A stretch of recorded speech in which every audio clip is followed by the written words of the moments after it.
Welcome to Kimball's Curiosity, and the curiosity today is the review of my pellet grill. This particular pellet grill is a Broil King 500. I purchased it 2 years ago when Broil King first came into the pellet grill industry. Reason I picked it is because of the build quality. I reviewed other ones and they weren't quite up to snuff. There are some disadvantages in regards to this particular unit, and one of them is it's one of the more expensive pellet grills out there. But you get what you paid for. As with any pellet grill, you have your storage for your pellets, control panel, auger, firebox where there's electric igniter, and your internals. This particular one, as you can see, has cast irons as their grills. I really like this. They're easy to clean. The only disadvantage is you have to season them first, and then every time you wash them in soap and water, you need to re-season them. I have washed them in water and they come very clean. If you're worried about, because of the smoking being at a low temperature of bacteria, you can always, if you have a barbecue, throw these grills into your barbecue, heat them up to 500 degrees Celsius or Fahrenheit, and away you go. You've now killed any potential bacteria on the grills. That's what I typically do, and then every seventh cook, I'll wash these in soap and water and re-season them. This particular grill can get up to 600 degrees Fahrenheit. Also, at the time, Broil King 2 years ago only had two versions, Series 400, which was half the cooking surface of this particular unit, and I think it didn't come with rotisserie. This one comes with rotisserie. A lot of smokers out there, the guys who are into the smoking, say you don't need a rotisserie. Me, I thought it was an extra benefit to have, and I have done some rotisserie on this particular pellet grill and have not been disappointed also. The only problem with that is that you got to remove the grills in here, and then you should put a pan to catch the drippings and add a little water so that your meat doesn't dry out. Because the internals are on a slant for the grease to slide down, you're going to have to prop it up. Other than that, works perfectly well. On this particular unit, you have the control panel, which has 3 quick temperature buttons. One's for smoking, set at 225, one for turkey or chicken, and one for steak. Steak is for basically up to 500 to 600 degrees Fahrenheit. I typically prefer to cook my steaks on my Napoleon barbecue. I have not really grilled on this one. You can grill on it. The only disadvantage of that is that you're going to use a lot of your wood chips. I typically only use this for smoking. I have done a Christmas turkey on this in the wintertime and have no issues in regards to the unit maintaining temperature, as well as getting up to temperature because of the thickness of the metal. That was, some people complain that the thicker the metal, the longer time it takes to heat up and get up to temperature. I think I've added an extra 3 to 4 minutes, again, and that is at minus 10 degrees Celsius. This unit typically takes about half an hour to get up to the smoking temperature, 225, but it will get up to higher temperatures faster because the auger speeds up to get that temperature up faster. I don't recommend, if you buy this unit, to first go quick temperature. I'd let it slowly get up to temperature and smoke. Also on this particular unit, and I think the 400 series comes with it, is a Bluetooth Wi-Fi connector that you can use an app with. I didn't think at the time that it was necessary, but when it's raining outside, you don't want to go out every time to check to make sure the temperature is at the right settings. You can look at your app and it will tell you right then and there.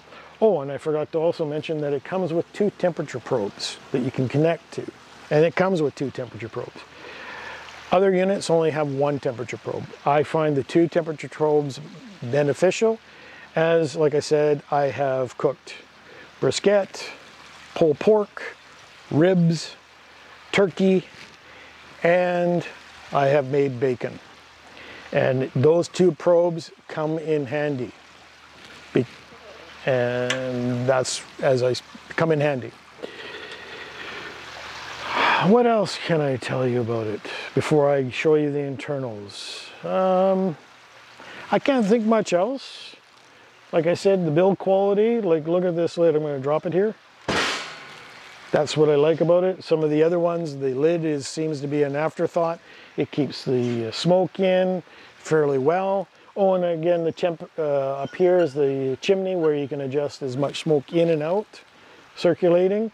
Down here, you got an ash box that you can open and take the ashes out, and then a grease trap over here. Typically, most of the units have it. Without further ado, we will now go in and take the look at the internals of the unit, and then after that, I will give you my feedback of the negatives of it, as well as my impressions. So for this particular, the 500, you get 5 cast iron grills, and they can flip either way. Put this where the grease falls off and goes down, or you catch the grease in here and get a little bit of the grease flavor on it.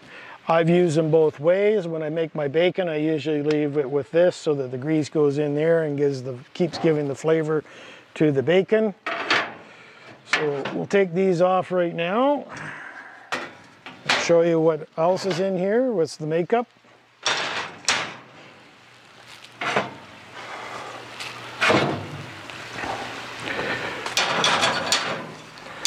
So in this particular grill, we have some stainless steel grease traps.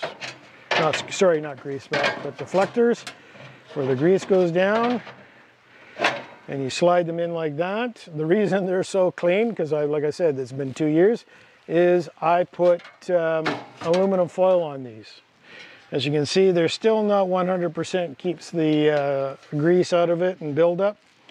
But it does its job and keeps it in good shape. There's 2 of these.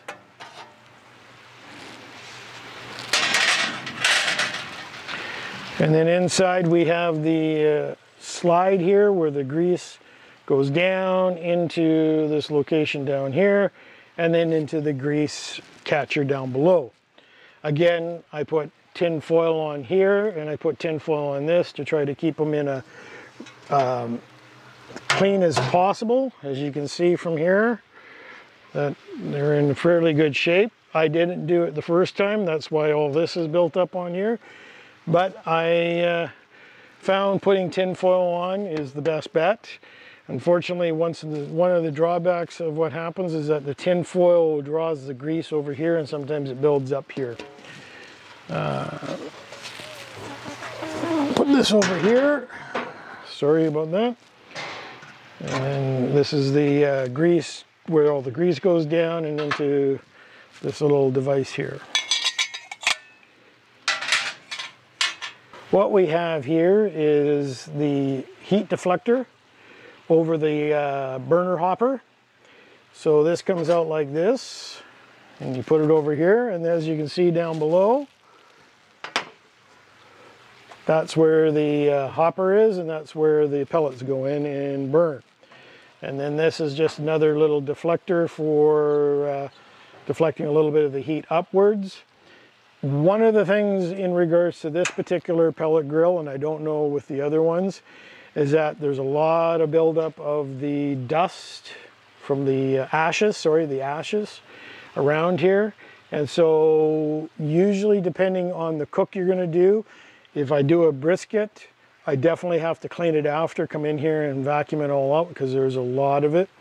Usually after the 3rd cook or smoke that I've done, I'll come in here and do a cleanup. Usually what I'll do is, with the tin foil, replace it every 3 cook or smoke. Or if I do a long smoke, like a brisket or a pulled pork, I will then replace the tin foil after that all the time.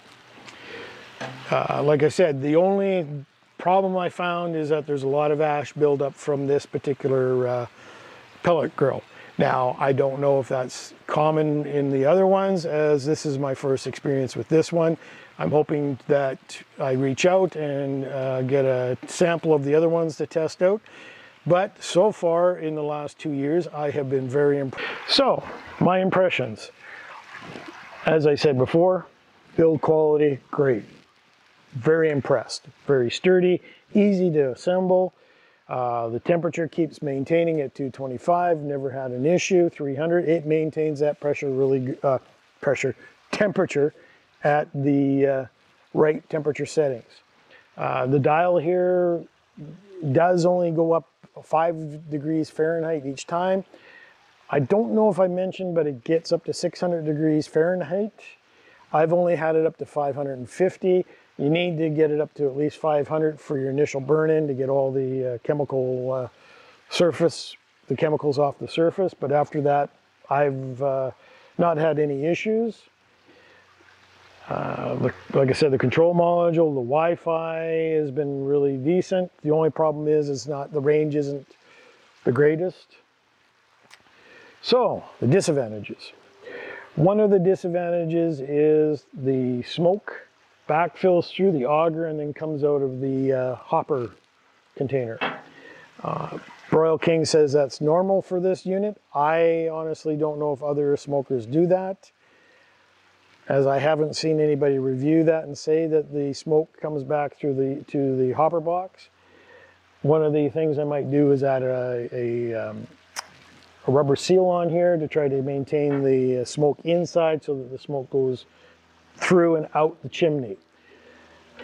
That is one disadvantage. Again, Broil King said that is normal. I don't know if and as I said before, I don't know if other ones do. The other issue that I find with this is that the firebox, or not the firebox, but the unit itself is peeling inside. Not a big issue. I'm going to be contacting Broil King or the company that I purchased this from to see if I can get a replacement.